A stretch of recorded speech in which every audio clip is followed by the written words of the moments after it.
বলছে তোরা আগে জান্নাতে যাও। আমার আগে আপনি জান্নাতে যাবেন বুদ্ধি কি করে রাখছে? আমল টামল তো কিছুই করেন না। তো বলতেছে বুদ্ধি একটা করে রাখছি, মৃত্যুর আগে 2টা ওসিয়ত করব। কয়টা ওসিয়ত?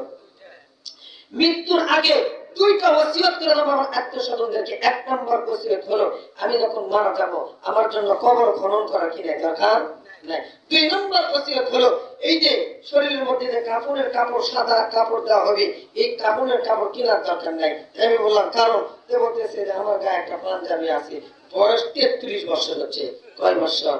এরপর জামার থেকে টাকা দেখি ফয়সালা ফেল। কথা কয় না? ফয়সালা ফেল। ওই বিড়ি খাইতে গিয়ে আগুন উড়ে দেয়, যেখানে পড়ছে সেখানে টানা। এইভাবে টানা হয়তো 33 বছরের টানা, বুঝতেছেন না? ফয়সালা ফেল একবারে। এরপর ওই কিছু পুরাতন কাপড় আমার শরীরের মধ্যে পেঁচা দিবে। আর কবর খনন করার দরকার নেই।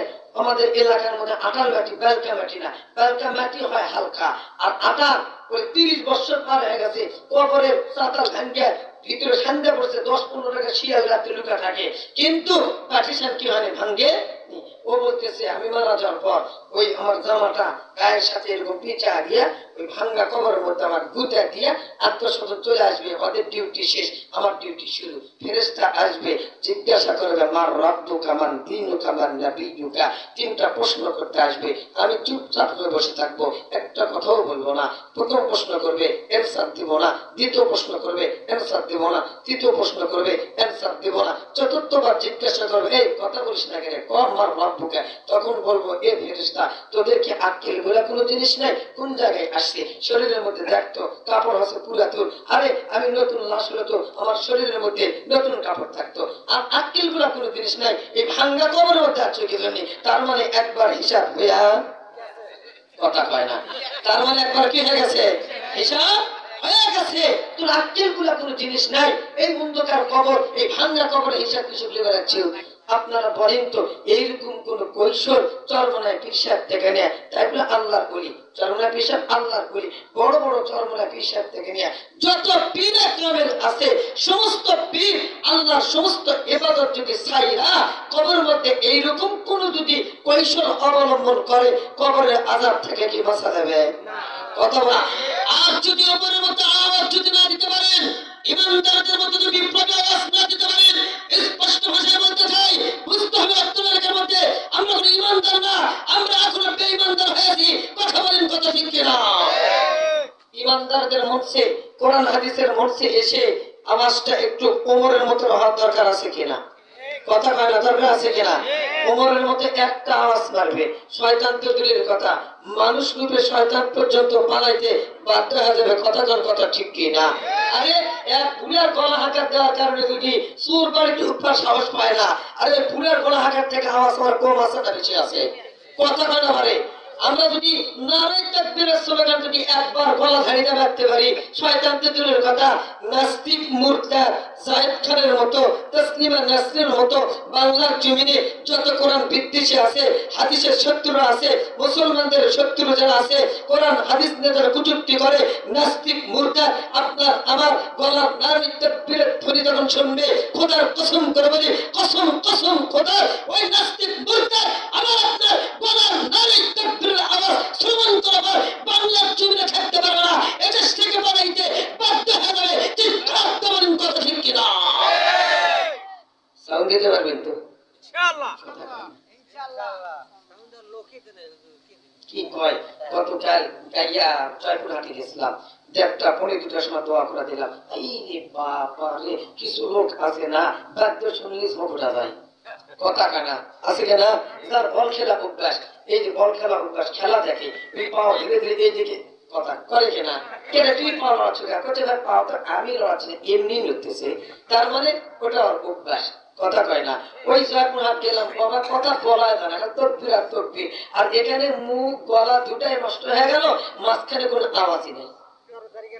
কথা কয় না? মাঝখানে কি নাই? আওয়াজ নাই। অল্প সময় বয়ান করবো আমি আপনাদের সামনে, আপনারা শেষ পর্যন্ত থাকবেন তো ইনশাআল্লাহ? দেখি মালিককে হাতটা দেখায়, কে কে থাকবেন ইনশাআল্লাহ? নারে তাকবীর, আরেকটা আওয়াজে বলেন নারে তাকবীর। আল কোরআনের আলো, আলিম ওলামা যেখানে, এই জোরে আলিম ওলামা যেখানে, জায়েদ খান যেখানে, দুই কাছে কিন্তু আমরা আছি সেখানে। আল্লাহ কবুল করবেন, আমিন। সম্মানিত উপস্থিতি, সর্বপ্রথম আমি আপনাদেরকে একটি কথাই বলতে চাই। আপনারা বলেন তো দেখি, আজ থেকে নিয়ে 100 বছর পূর্বে এই জমিনের মধ্যে কেউ ছিলাম আমরা? এখন থেকে নিয়ে 100 বছর পর এই জমিনের মধ্যে কেউ থাকবো আমরা? তাহলে বোঝা গেল কেউ ছিলাম না, কেউ থাকবো না, তবে কিছু সময়ের জন্য আসছি। এই কিছু সময়ের জন্য এই জমিনের মধ্যে আমরা আসছি। আমাদের নাম হাদিসের ভাষায় মুসাফির। আমরা কে? মুসাফির। পয়গম্বর বলেন, কুন ফিদ দুনিয়া কাআন্নাকা গরিব আও আবির সাবিল। এই জমিনের মধ্যে আমরা কিছু সময়, কিছু মেয়াদ, কিছু হায়াত নিয়ে আসছি, আবারও এই পৃথিবীর থেকে বিদায় নিয়ে অন্ধকার কবরে চলে যাব। সম্মানিত উপস্থিতি, তাহলে এই মাঝখানে যে সময়টুকু আল্লাহ পাক আরশে আযমের মালিক আমাকে আপনাকে দান করলেন, কেন? এই মাঝখানে যে সময়টুকু আল্লাহ পাক দান করলেন, এই সময়টুকুর মধ্যে কেবলমাত্র শুধুমাত্র একমাত্র ইবাদত করতে হবে কার? জোরে বলেন কার? আল্লাহ পাক হায়াত মউত আমাদেরকে দান করলেন। মাঝখানে যে সময়টুকু, এটি আল্লাহ পাক পরীক্ষা করতে চান, কে আমাকে মহব্বত করে, কে আমার ইবাদত করে, কে আমার গোলামি করে, এটা আল্লাহ পাক দেখার জন্য অপেক্ষা করতেছেন। কোরআনুল কারীমের মধ্যে আল্লাহ পাক বলেন, الذي خلق الموت والحياة ليبلوكم أيكم أحسن عملا।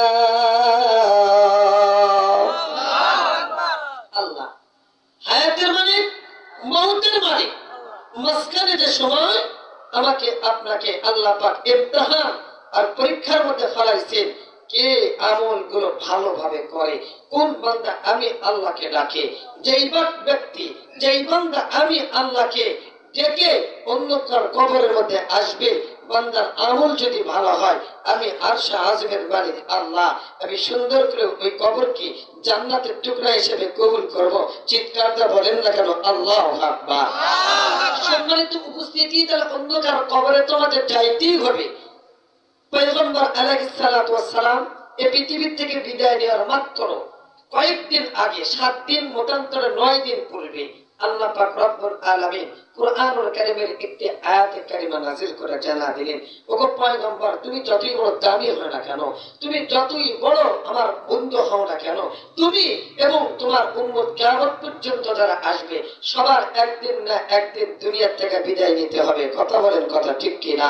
এই জন্য আল্লাহ পাক রব্বুল আলামিন বললেন, দুইটা জিনিসকে তোমরা ভয় করো। 1 নাম্বার ভয় করো আমি আল্লাহকে, 2 নম্বর ভয় করো তোমরা তোমাদের মউতকে। কথা বলেন, কথা ঠিক কি না? আল্লাহ পাক বললেন, আমি আল্লাহকে ভয় করো, মুসলমান হয়ে তোমরা মরো। আর মরতেই যেতে হবে, তাহলে কবরকে একটু ভয় করো, ওই মউতকে একটু কি করো? ভয় করো।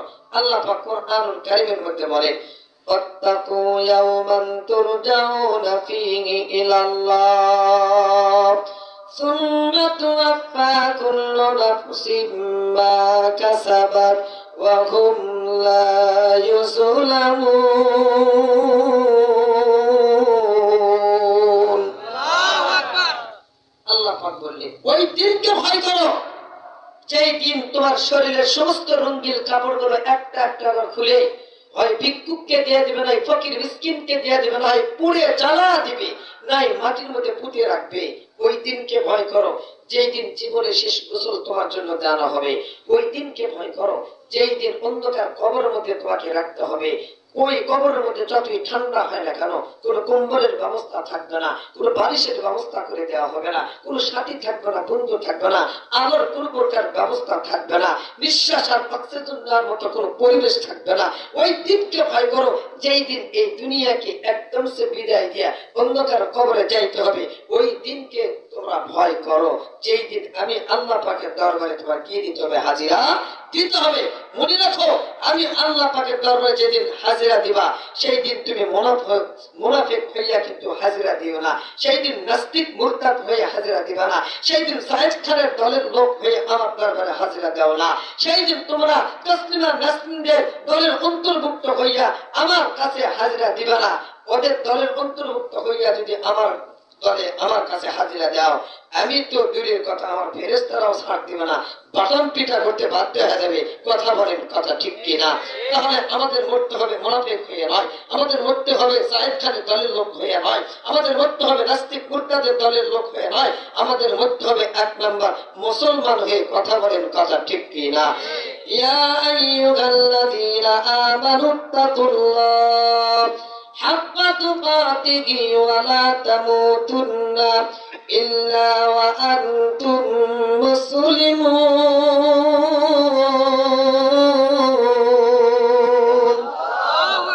আল্লাহ পাক বললেন মুসলমান হয়ে তোমরা মরো, মুসলমান হওয়া ছাড়া যদি মরো বাটন পিটা করতে বাধ্য হয়ে যাবো। মুসলমান হইয়া মরবা, কবরের মধ্যে আসতে দেরি হবে। আমি আরশে আযমের মালিক তোমার কবরকে জান্নাতের বাগান হিসাবে জান্নাতি বাগান হিসাবে কবুল করতে দেরি করবো না। আল্লাহু আকবার বলেন। সম্মানিত উপস্থিতি, আল্লাহ পাক কোরআন কারীমের মধ্যে বললেন যে আমি বান্দাদের ভালো আমল দেখব। এখন ভালো আমল করতে গেলে নামাজের দরকার, হজের দরকার, আল্লাহ পাকের ইবাদত করার দরকার। কথা বলেন, কথা ঠিক কি না? আর যদি ইবাদত না করে যদি জান্নাতের আশা আমরা যদি করি, আপনারা বলেন তো বিয়া ছাড়া বাচ্চার কি সম্ভাবনা আছে? কে কয় আসে না? বাংলাদেশে ঘুরি ঘুরি করতেছে কোন স্বামী ছাড়া স্ত্রীর মহিলাদের কি হবে না, সন্তান হবে না। এটা বলে যে স্বামী ছাড়া যে স্ত্রীর সন্তান কি করা হবে না, এটা ভুয়া। বাংলাদেশের মধ্যে বলে বড় বড় সুনাম ধন্য নায়কদের থেকে নিয়ে বলে ছোট্ট ছোট ঘর পর্যন্ত বলে স্বামী ছাড়াও সন্তান পেটের মধ্যে আসতেছে। চিৎকার করতে বলেন, কথা ঠিক কিনা? কথা কয় রে, স্বামী ছাড়া সন্তান হচ্ছে না। তাদের আবার হাজার হাজার মানুষ ভক্ত হয়ে আছে। কথা কন, কথা ঠিক কি না? আমার এলাকার এক লোককে জিজ্ঞাসা করলাম, ভাই আপনি কি জান্নাত যাবেন না? তে বলতেছে কি কর জান্নাত যাব না, মানে মুসলমান। আমি কালিমা কত দেখি, কালিমা পড়লো ওই এক কালিমার মধ্যে 7টা ভুল গেল। আমি বললাম, ভাই আপনি তো নামাজ পড়েন না, রোজা রাখেন না, যাকাত প্রদান করেন না, জীবনে শুক্রবার দিনে উপস্থিত আমি দেখিনি।